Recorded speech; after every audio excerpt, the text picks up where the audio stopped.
C'est dans un contexte marqué par une mobilisation croissante de l'Afrique pour la reconnaissance de la traite des esclaves africains comme l'un des plus grands crimes de l'humanité que s'est tenu du 18 au 21 mars 2026 à Bogota, en Colombie, le premier forum de haut niveau entre la communauté des États d'Amérique latine et des Caraïbes CELAC et l'Union africaine. Une rencontre qui vise à renforcer les liens entre les deux régions liées par une histoire commune. Cette histoire commune ne saurait être évoquée sans reconnaître avec lucidité et gravité les blessures profondes laissées par la traite transatlantique des esclaves et les systèmes d'exploitation qui en ont découlé. Des millions d'Africains arrachés à leur terre, à leur culture et à leur dignité ont contribué au prix de souffrances indicibles à la construction économique et sociale de nos sociétés contemporaines. Cette mémoire encore vive nous impose un devoir de vérité, de reconnaissance et de transmission aux générations futures. Une justice réparatrice, c'est aussi un projet commun pour lequel plaide le président en exercice de l'Union africaine, Évariste Ndayishimiye, un projet qui devrait être le pilier de tous les autres projets à caractère économique que les deux blocs veulent redynamiser.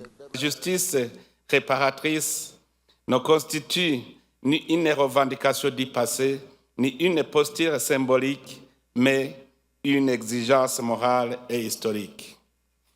Elle nous invite non seulement à nous souvenir, mais aussi à réfléchir et à transformer nos réalités communes afin de reconstruire ce que l'histoire a fragmenté.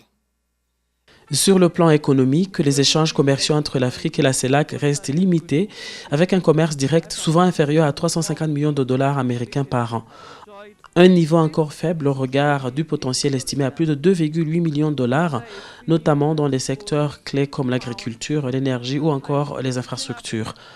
Le président en exercice de l'Union africaine plaide également pour les connexions aériennes entre l'Afrique et les pays de la CELAC.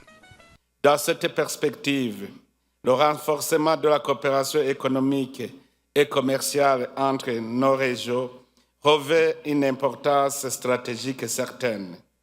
Les échanges entre l'Afrique et les pays de la CELAC demeurent encore en deçà de leur potentiel réel.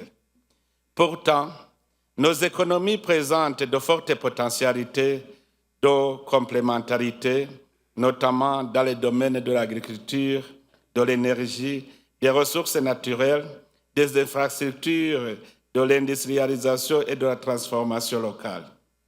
Malgré ces défis, ce premier forum de haut niveau ouvre la voie à un partenariat stratégique renforcé entre l'Afrique et les pays de la CELAC. Une dynamique qui pourrait à terme redéfinir les relations économiques et politiques entre ces deux régions du monde.